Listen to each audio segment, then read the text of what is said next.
Well, we're waiting to get started, and we still have quite a few people joining the call today. I just want to do a little bit of housekeeping. So, all of the phones are going to be muted during the session to reduce the background noise.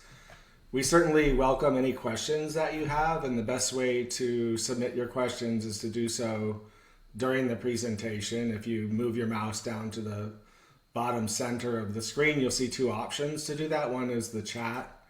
Um, well, it says I'm echoing.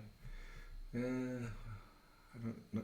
Travis, are you hearing that? I do not hear an echo on Okay, my all end. right. So one option to submit a question is the chat, and the other is the Q&A function at the bottom of the screen. And again, if you want to go ahead and submit those questions as we go through it at the end of the session, we'll certainly have some time to answer whatever questions that you submit. So I'm going to go ahead and kick it off. My name is Todd Doherty, and I'm the Vice President of Legacy Solutions at Advisor Legacy. And Legacy Solutions is, I guess, a fancy way to say mergers and acquisitions. That's one lane of the services that we provide. Before I hand it off to Travis, and Travis Lidke is going to take us through the majority of today's content. He's a Legacy Solutions coach. I just want to talk a little bit about our firm and what we do for financial advisors. So, over the last 20 years, we've been helping advisors build a business that is profitable, sustainable, and transferable. And the way that we do that is really in three different life cycle stages of a practice, being build, live, and leave a legacy. If you could forward that slide, Travis. So, when we think about those stages and really how they help you build what we refer to as a legacy firm, the first stage is the building stage. And in that stage, we're helping you build infrastructure and systems, develop leadership of the practice, and create enterprise value, with the outcome of the build stage being a structurally sound firm. The next stage, or the middle stage, is living a legacy. And in that stage, we're helping develop founder independence, we're helping you develop leadership capacity, and aligning the practice with your specific lifestyle, with the outcome being a firm that supports your life.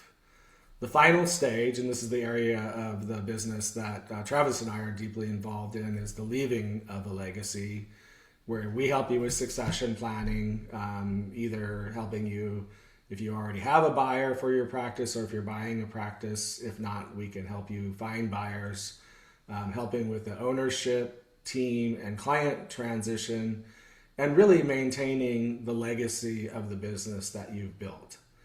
And the outcome there is a firm that endures beyond you, whatever path you choose for your succession. So that's a little bit about what we do. I'm going to hand it off to Travis to take it through today's content. And again, at the end, we're happy to answer any questions that you have. And the subject for today is practice valuation. And Travis is going to do a bit of a deep dive into the methods of value that are largely being used today, and then also some of the trends that we're seeing as of late in the valuation space. So, Travis? Thanks, Todd. And really thanks to everyone for taking time out of your schedule to join us today. I want to begin by talking about what's happening in today's landscape. So one of the biggest shifts we've seen over the last decade is that financial advisory practices, they've evolved from lifestyle businesses into highly valuable enterprises. As a result, valuations have become much more sophisticated, I'd say. Historically, advisors often heard rules of thumb like two times revenue or three times recurring revenue. While those benchmarks may still provide some context, I don't think they really tell the full story. Today's buyers, they're looking at a practice much deeper. So they're evaluating recurring revenue quality, client composition, profitability, scalability. So valuation today, it's not really simply a measure of size. It's really a measure of business quality. So we're seeing continued growth in recurring revenue models, stronger client segmentation strategies. We're seeing increasing average household sizes, and then thus expanding profit margins and practices. So, and I would say very strong buyer demand still. The key takeaway I'd say is relatively simple. Valuation, it's no longer just about how much revenue you generate. It's really about how durable, scalable, and transferable your business has become.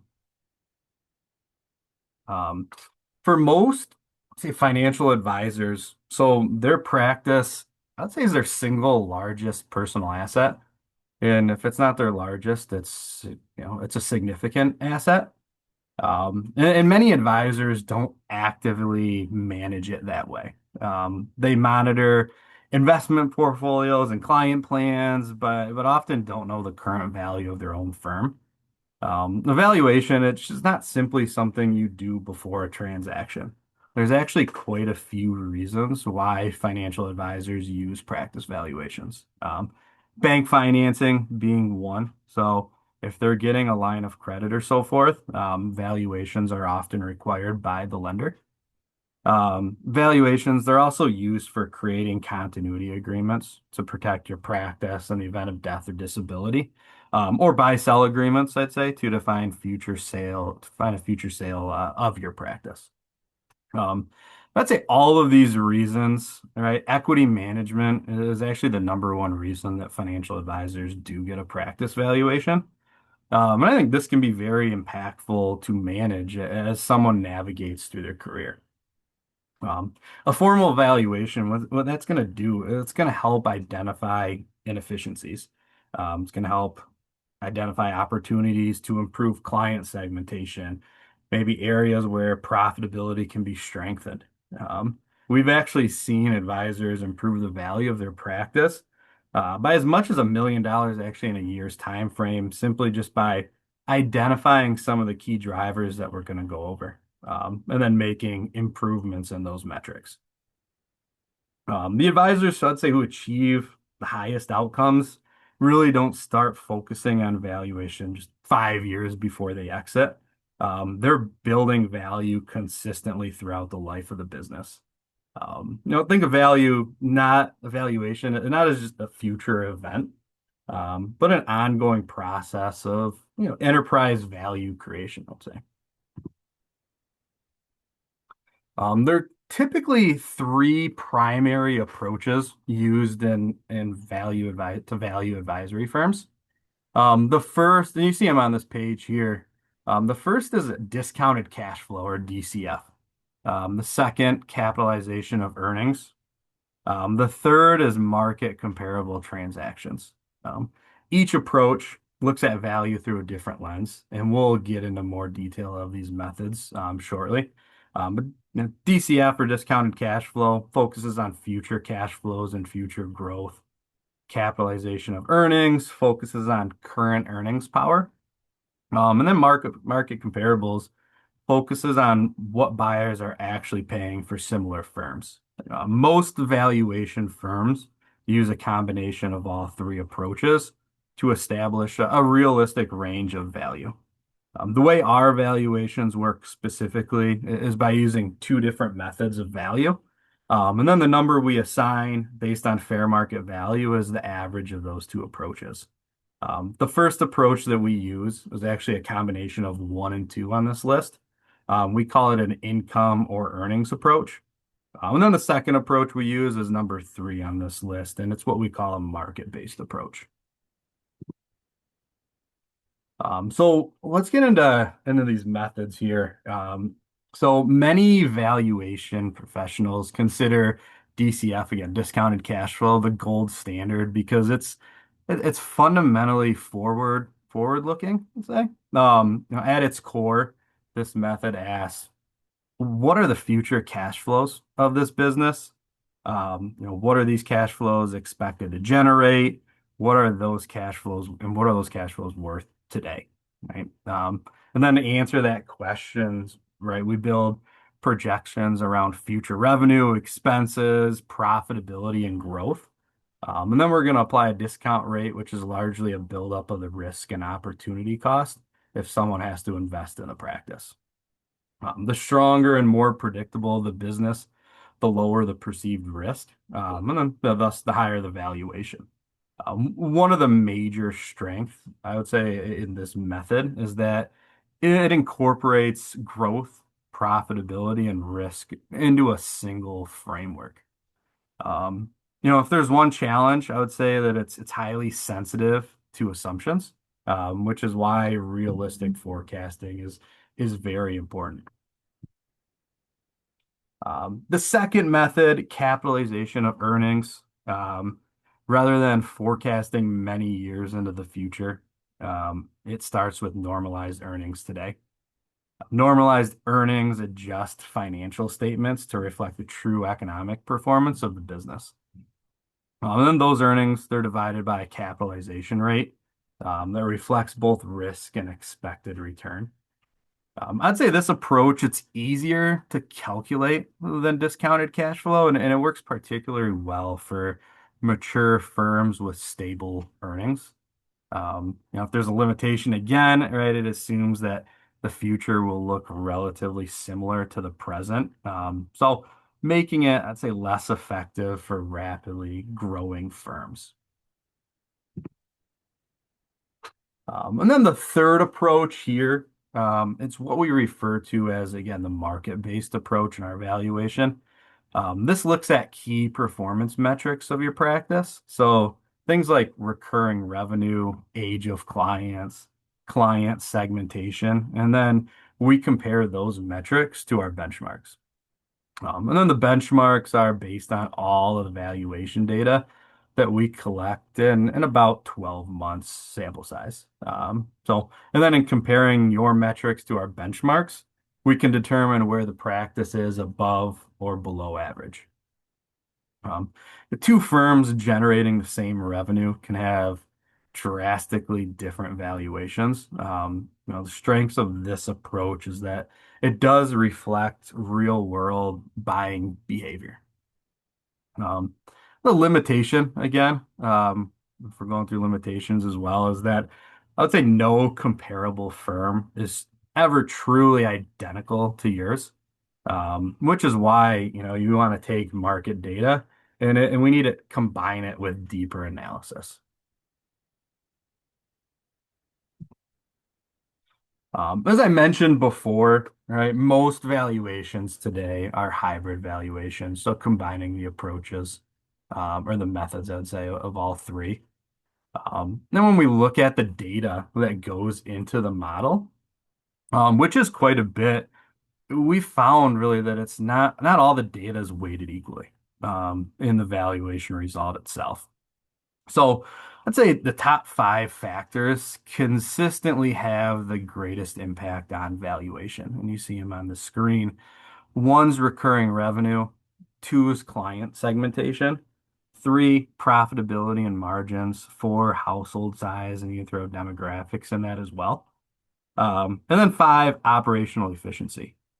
So these really are the characteristics that ultimately determine whether a firm receives a below average valuation, or a premium valuation. And we're going to get into these here shortly. Let's start here with recurring revenue. So the number one on that list. Buyers love predictability. Fee-based recurring revenue, it creates stable cash flow, reduces risk, and typically commands higher valuation multiples. The good news is around this metric is that most practices are really following a fee-based model now, um, and really have an average recurring revenue of about 90%. At the same time, firms are becoming more intentional about client segmentation, which again, number two on that list. Advisor time, it's increasingly focused on high value relationships, while service models are standardized for smaller households. Um, Many times I'll get pushback from advisors and they'll say, hey, I can have as many clients or many low-end clients as I want, because I'm not spending a lot of time with them. But that assumption really isn't supported by the data, because the differences in profitability are just not able to be made up by changing the amount of time you spend on the clients. The result of managing your segmentation really is greater efficiency, scalability, and then, higher revenue per client. On this side, we get to number three on the list. Profitability is one of the strongest drivers of value.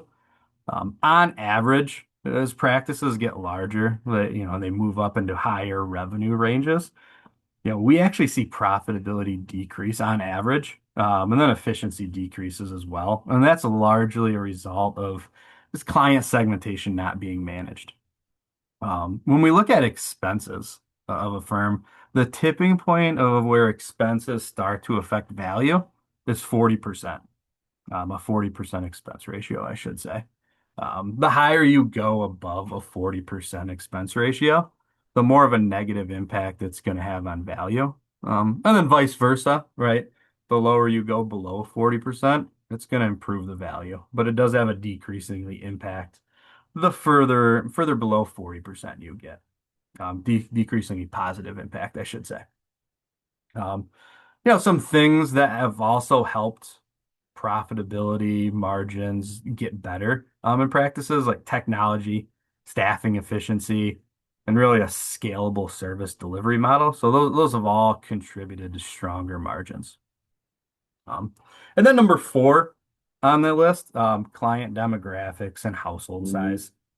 So we know in general, when we're looking at client demographics, as clients get older, their AUM tends to decrease. You have RMDs kicking in, clients are withdrawing money for retirement. So it makes sense. We actually have a model in the valuation that looks at the age of the clients, the assets that they hold, and the revenue that they produce. And we can really look at that over a 10-year time frame and determine how long is that client group going to grow before they start to decline by, again, as I mentioned, withdrawing assets and thus reducing their revenue.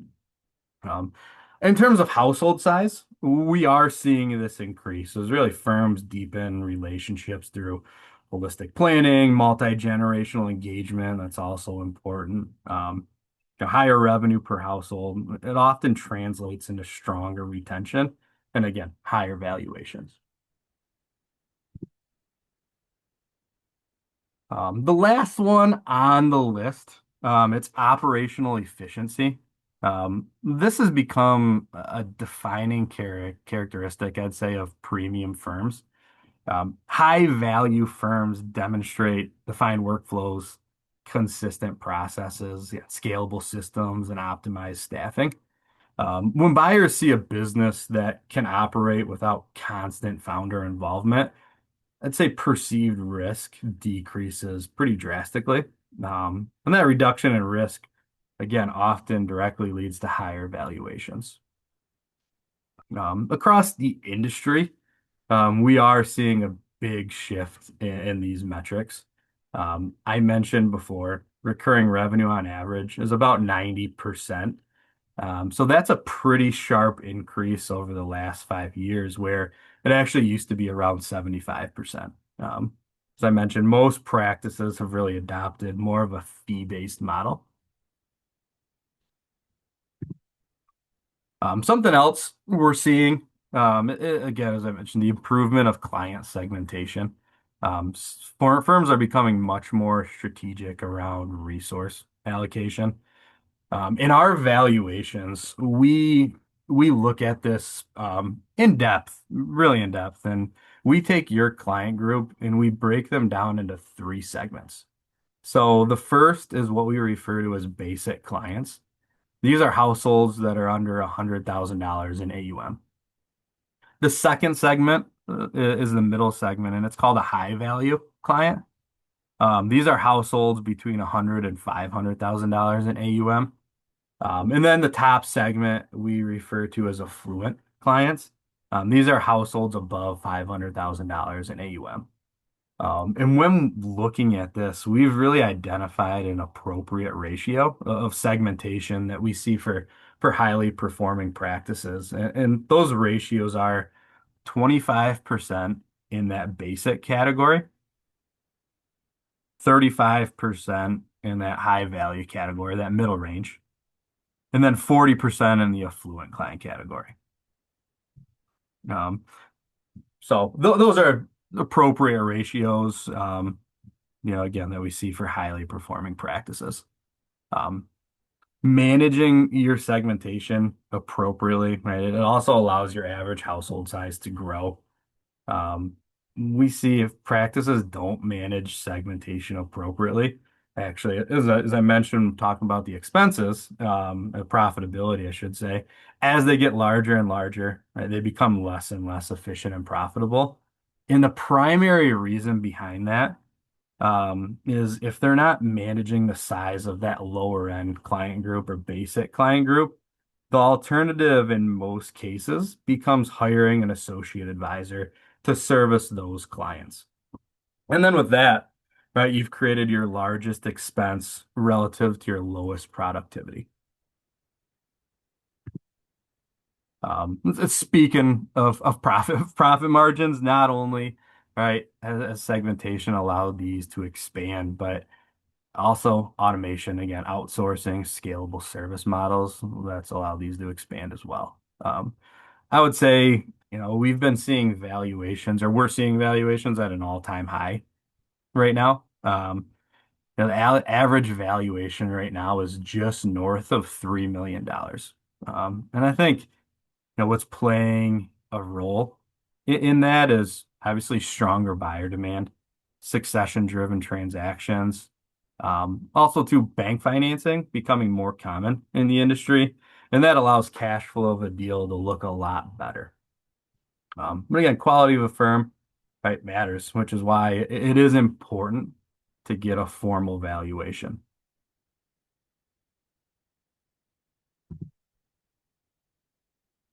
So I went over a lot of information. So what does this all mean for you? To summarize everything up, one, manage your practice like an asset. For most financial advisors, the equity in their practice, it is their largest personal asset. And it, just like any other asset, it needs to be managed. Second, focus on revenue quality. Recurring revenue is one of the heavily weighted metrics of evaluation. Third, invest in segmentation and efficiency. If you can really maximize that affluent client group, you've pretty much guaranteed to have high efficiency and strong profitability in the practice. And then fourth, very, very important. Start succession planning earlier than you think you need to. Most advisors wait until they're retiring to get a valuation. And by that time, it's way too late to make any significant changes that would have increased their value. Um, Valuation, it's not just a one-time event. It's an ongoing process. Advisors who proactively build enterprise value, they're positioning themselves for the strongest long-term outcomes. Before I do hand it back over to Todd, if you are interested in a business valuation, it's a pretty easy process to get started. You just go to our website, it's advisorlegacy.com. Under services, you're going to see business valuations, and you can order it directly from there. You can pay online with a credit card. Standard retail price is $12.95. And there's actually quite a few firms that are partner firms of ours who get a $300 discount. Um, you're going to see those firms listed when you go to place an order. As soon as your order is received, you'll get an automated email with the data collection instructions listed. We do have a couple valuation coaches who can help you with the data collection. If you do have any questions around that. We do need a fair amount of data, but we have tried to keep it as simple as possible. All the data that we collect, you'll see that go into the valuation. Um, then within 10 to 15 business days, normally the results are delivered. We're going to send the deliverable to you. And at that time, we're going to schedule a one-on-one consultation to go through the results with you and answer any questions you have. So now I'm going to hand it back over to Todd, and we'd be happy to answer any questions that you have about practice valuations or really anything related. Todd? Thanks, Travis, and thank you for that great information. I really enjoyed that. So we do have a few questions here. I'll read them out loud, and then I might take some of these as well. Take Okay. that, give you a break, Travis. I appreciate Uh, it. First one is, how do you measure operational efficiency since the buyer is taking over a seller? What difference would it make what the seller's expenses were or are? And presumably, the buyer would have their own premises and staff. So quite a bit in that. That's a great question. Yeah. Number of different items there. So first, how do we measure operational efficiency? I'll go ahead and take this one. We do it in several different ways. There's a pretty deep analysis on client segmentation, and client segmentation, as Travis pointed out, is the number one item that is affiliated with efficiency and profitability. We also have an operational analysis where we look at things like number of clients per advisor, number of clients per advisor and staff, the total AUM per advisor, AUM per advisor and staff, and then other items like average profit per client. So there's a number of points where we can see in the analysis. It's largely data driven that can either indicate that a practice is efficient or inefficient or somewhere in the middle, and those differences can really mean a lot in terms of the valuation. The part of the question about the seller's expenses being relevant, it's actually the case that these days there are more enterprise sales than book sales. And if those terms aren't familiar to you, a book sale was more, traditional in the past, maybe more than 5 years ago, where you're really just selling a client group and you're not really selling an ongoing enterprise. Many of those practices have, long since sold. Not that there's none these days, but enterprise sales are more common, and that means that the expenses of the operations of the business are more heavily weighted in valuation and in acquisition. So it is the case that in many sales, the majority of them, the buyer is taking on a lot of the operating expenses, office locations, staff. Certainly, they want to retain the staff and so forth, and the expenses are very relevant.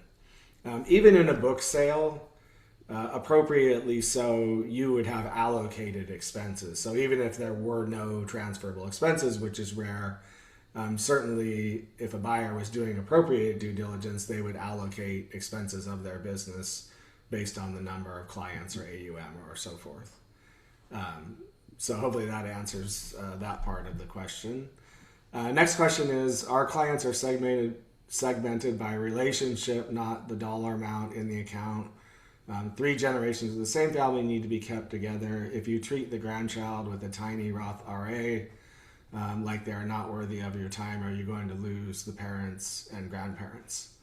Do you want me to take this one too, Travis? I can take it. I think what the question is asking is, that it depends really how the reporting is structured, but we call clients households. So a household would be, you can combine the family into one.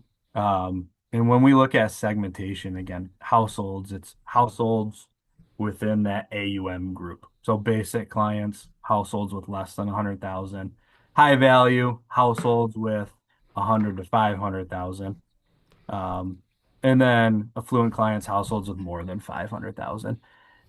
It's not the case where you don't want to have any low end groups. You do want to, I would say, two groups or two categories of clients in that group. You want to have heirs of your affluent clients, which I think this is also getting at. And then you want to have those younger clients that have the ability to grow. So really, it's coming down to the future of your practice. Um, Yeah. hopefully that answers. Is there anything you want to add to that, Todd? Yeah, I just maybe expand really. Okay. So, as Travis pointed out, managing segmentation is certainly not about getting rid of all your lower end clients or not respecting that group. It's about having the appropriate ratios of the three segments. And having done this, for the last 15 plus years, and seeing segmentation improve and seeing what a big impact it has on efficiency and profitability, we have a really good feeling for what the appropriate ratios of the three segments are for a practice to operate, highly efficiently. So it's definitely not about, let's just remove all the low end Right. clients. That wouldn't make any sense at all because as Travis pointed out, that's where your heirs of your affluent clients are, and the younger folks who are going to be the future of the business are in that segment. Typically, if it's managed well, that group under 100,000 should represent around 25% of the clients, just to give that a little bit more perspective. So hopefully that answers that question. Next one is, do you try to understand the practice or do you shoehorn every practice into your models? I'll take that one quickly, and then if you have anything to add, Travis. Okay. The valuation relies on data that we can consistently collect and compare. It is quite a comprehensive data set. I wouldn't say it's terribly difficult to complete, but it is comprehensive enough to make sure that we're assigning very appropriately the value that's reflected in the market today. The other thing that we have high confidence in is we've helped hundreds of practices transition, and so we know very well how the buyers look at the value of a practice. What are the actual outcomes of those deals, and the averages for multiples and so forth. So it's not it's not done in a vacuum. It's done actually in the actual marketplace. Anything you wanted to add to that one, Travis? Um, no, that's yeah, just we just need to be able to quantify it, like you said. Okay. For example, right, if you have older clients and they're reinvesting their RMDs, that's it's something we can't quantify because not every practice is like that. So just as an example. Yeah. Yeah. Um, Next question. Oh, I see that the person asked it said we answered it, but I'll go ahead and just throw it out there. Does it help to have small accounts for wealthy clients' children? Yeah, we did answer that. The Yeah. answer is certainly yes. Generational planning is a key area to maintain the assets of a practice long term, and really to create a generational practice and a legacy is exactly what you want to be doing. So absolutely, we're certainly not endorsing having no lower end clients, but just having the appropriate group there. Let's see if we have any other. Here's another one. Wow, a lot of good questions today. Thank you.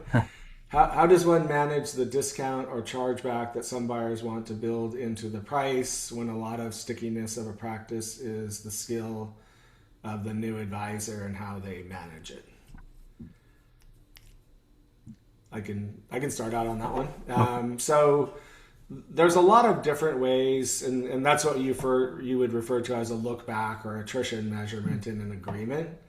The variation of that language is kind of like the Wild West out there in the industry, but we feel that there's an appropriate measurement that is the seller's responsibility, and other types of measurement that are not the seller's responsibility.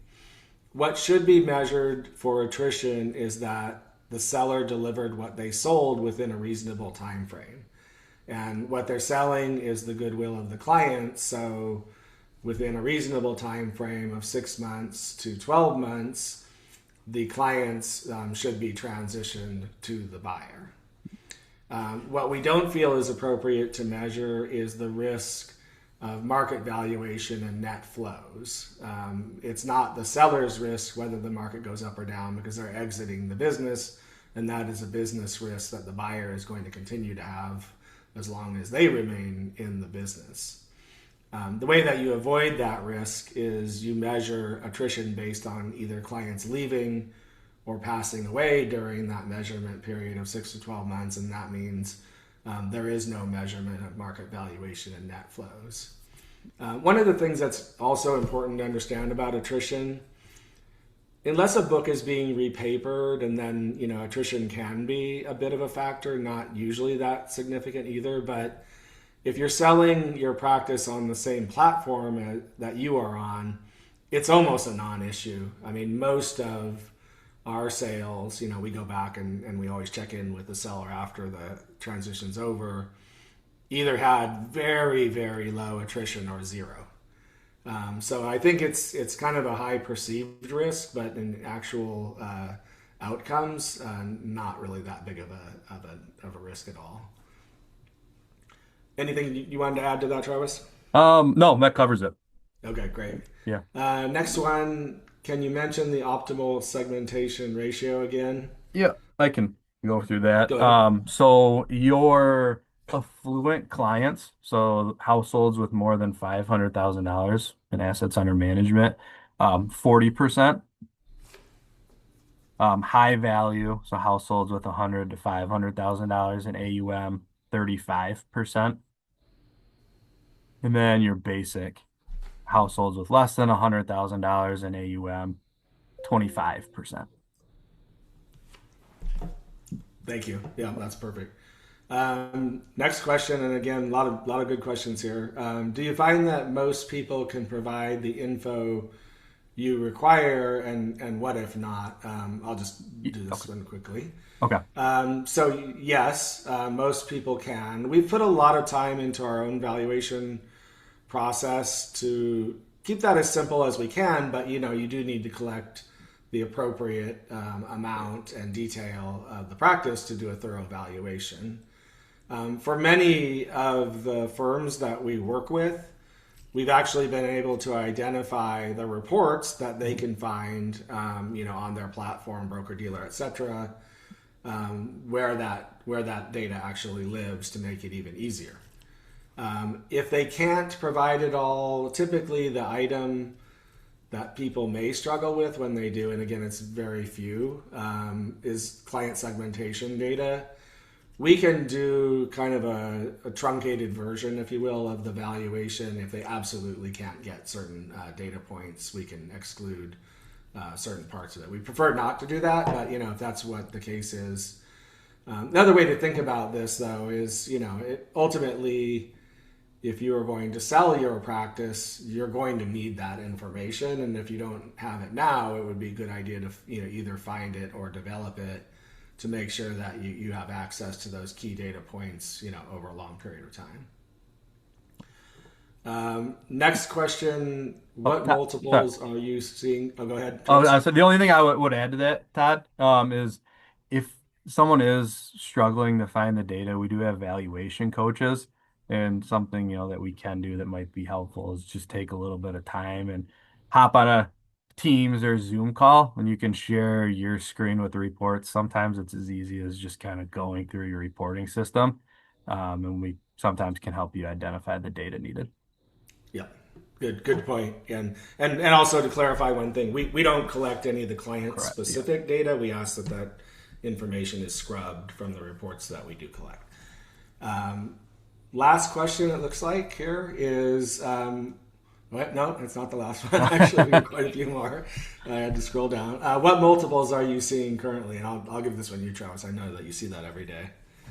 Yeah, so the average valuation right now, going back 12 months roughly, the average valuation's 2.41 of gross revenue. So before any payout.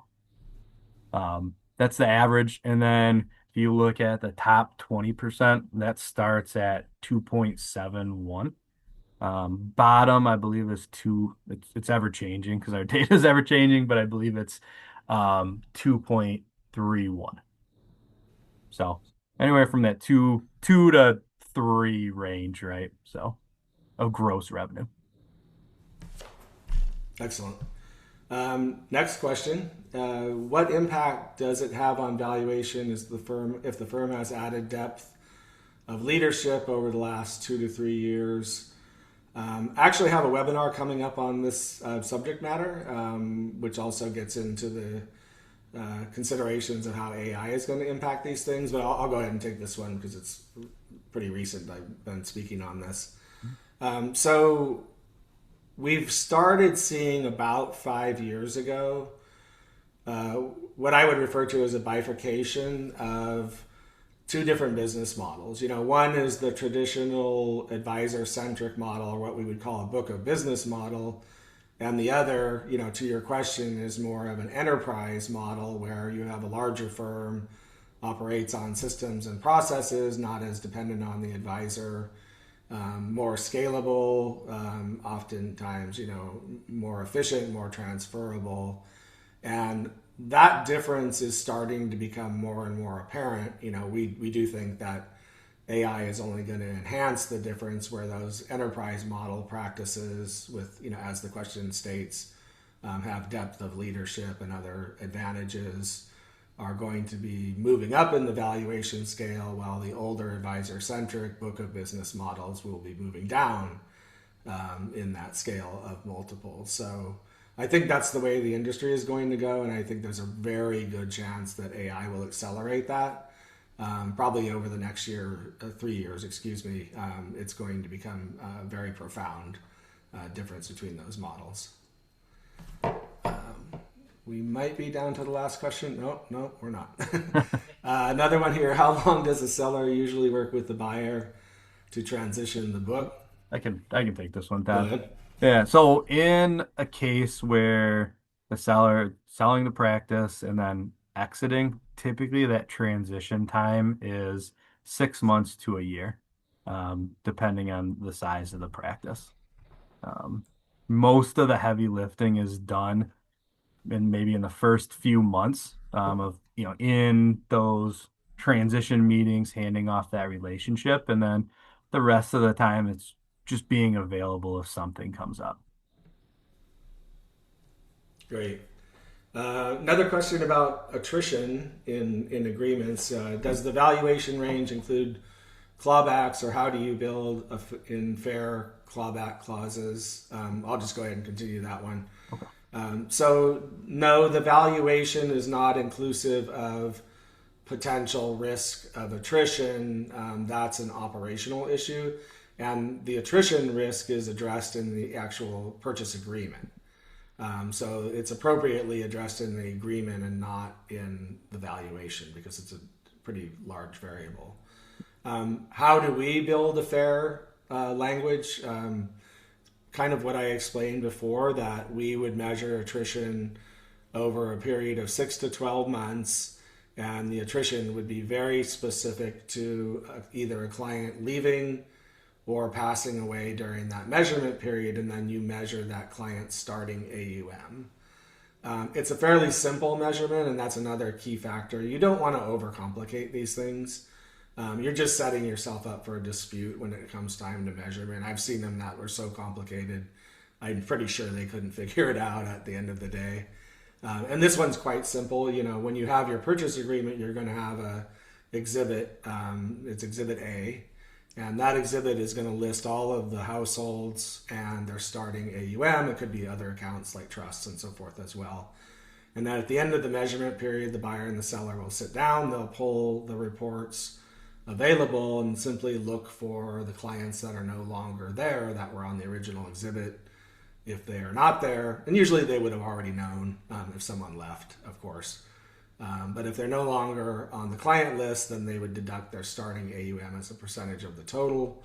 Generally speaking, there's an allowance of attrition of 5 or 10%, depending on the other terms of the look back.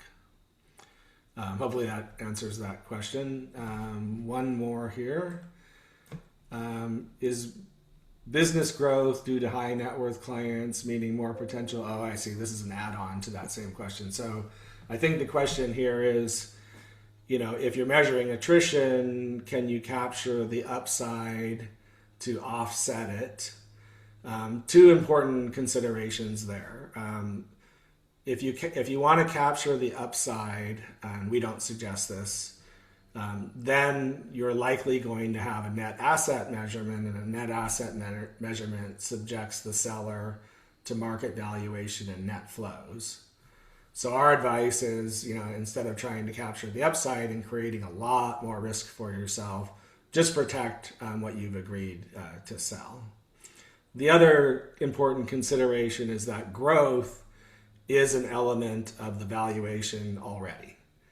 So it's not in addition to it. If there wasn't a growth assumption of the practice, it wouldn't hold the value it did. And so only very exceptional growth items might be considered, an add-on to the agreement. Like if you were working with someone on a massive, life insurance policy and it's going to close after the deal, you might agree to share some of that revenue. But otherwise, growth is a factor of the valuation already. If there's no growth rate, the value would be significantly lower. So hopefully that answers that question as well. I think, oh, no, there's one more. This is great. I don't think we've ever had this many questions. This is How do you account for owner advisor compensation in the advisory firm's cost structure when the advisor doesn't take a formal salary around payroll, simply keeps the remaining profit? I know you can answer that one, Travis. Yeah, so when we look at expenses, we remove owner's compensation. We'll also recast expenses to take out any expenses that are not practice related. So maybe more tax related items like amortization, depreciation, interest, things like that. And for expenses, we ask, this kind of gets into the data gathering as well, but we ask for a Schedule C or a 12-month profit and loss statement. And then we'll look through that and recast those expenses. Great. Yeah. Couple more already. Do you consider taxes and tax efficiency to the seller when structuring a sale? I'll just take that one. Okay. So we can't give tax advice, but what we can do is we can let people know what the standards have become as far as the allocation of the sale price. And the standards are pretty consistent, at least in the many deals that we do. What we do is we ask the client to also consult their tax professional. And the reason that we have a standard is very rarely do those tax professionals change what we've communicated the standard to be. And I'll explain what that looks like. So what's being sold is the goodwill of the clients, and goodwill is taxed as long-term capital gains to the seller, and the buyer gets to write that off over a 15-year time frame. So the majority of the sale price should be classified as goodwill. Typically, that might be as much as 90% of the sale price. What the IRS also expects to see in the tax allocation is that if you're selling a business, you're providing consulting to transition the business, and in our case, the client relationships, etc. And that needs to be an allocation of the sale price because the consulting is provided in consideration of the sale price. So typically you might have 8% allocated to consulting. That's ordinary income to the seller. The buyer gets deducted in the first year that it's paid. The other 2% in that kind of typical scenario would be an allocation to the non-compete, non-solicit language in the agreement. And the reason that you assign value to it is simply to make it more enforceable for the buyer's protection. Not that many people breach that language of the agreement, but in some states it's very difficult to enforce. And so if you assign value in the purchase agreement to it, that makes it more enforceable if something went wrong. So hopefully that answers that. One more here. Do you have some transaction where the seller stays on but with a different role, like solely business development or training staff for growth? I'll hand that to you, Travis, but also mention we have a webinar and a white paper on that subject as well. So that was what I was gonna mention. I was gonna mention that. It comes up as anonymous attendee. So if you want to reach out to myself or Todd, we can send that information along to you. But absolutely. So it's called a sell and stay strategy, and that's becoming more common.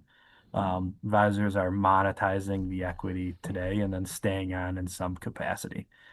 Could be, as you mentioned, business development or training staff, a mentorship type role, or it could be just as an advisor servicing a select group of clients. So it's becoming more common. Yeah. The other thing I would just add to that, the number one reason why advisors tell us they decide to sell their practice is burnout.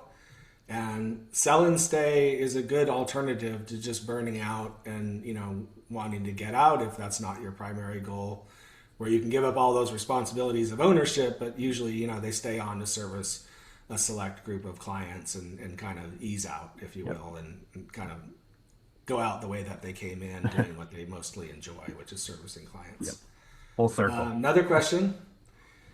You mentioned multiple of revenue valuation. What about multiple of EBITDA or net income? I'll go ahead and do that one. So when you hear about multiples, whether it's gross revenue, net revenue, recurring revenue, or EBITDA, it's not expressing a difference in valuation method. It's just a different way to compare results. The reason that we use revenue and not EBITDA is very simple. It's because let me restate that. Fewer advisors have a good feel for what typical expenses of a practice are. And so for an EBITDA reference to really be meaningful, you kind of have to have a feel for, what is average profitability, and that varies by the size of the practice. So multiples, in their appropriate use are simply a way to talk about the results of either valuation or actual sales. And certainly you could take a multiple of revenue on your practice and convert it to a multiple of EBITDA with a simple calculation. We do hear more people talking about EBITDA. Might be something that we want to add to our deliverable just to calculate that and show you another data point. But, it's very easy to do that if that's a number that you're interested in. There is one in the chat, Todd. Oh, okay. So I can read it here. Once a Okay. fair valuation is determined, do you provide coaching for seeking out firms to approach as a potential candidate for acquiring my firm? If so, what does that look like? So I Um, can jump on this, Todd, and then if you want to expand. okay. Yeah, So go right ahead. I think the biggest takeaway that our clients have when they go through the valuation process is that 45-minute review call. So absolutely, we're gonna schedule that call. We'll walk through the valuation, answer any questions you have, provide coaching, areas of opportunity, and certainly we can discuss anything you want. And it could be seeking out firms, talking about what that looks like, as potential candidates. And then, so, Yep. yeah, go ahead, Todd, if you want to add on Yeah, that. so and to answer your question specifically to, absolutely we do. We have a platform which is really our premier succession platform, and specifically for people that don't really have a buyer identified. It's called Legacy Choice. We have an entire team that supports the sale. We represent exclusively the seller, and we support from start to finish of the deal. And generally, we have quite a large group of buyer candidates. It's normally from 20 to 50 candidates that will pursue the sale. So I'd be very happy to talk to you about that. It's really our premier service, and it's amazing outcomes in terms of both fit and monetization of equity in those types of sales. It's considerably higher than closed deals between two individuals. So please reach out. We'd be happy to schedule 45 minutes to go through that process with you. So did we get to the end here? It looks like it. Okay, great. Well, hey, thanks everybody. I mean, all these questions have been fantastic. Really appreciate your time, and I know how busy you all are. So thank you for showing up, listening to the information that Travis provided, and hope you have a great day.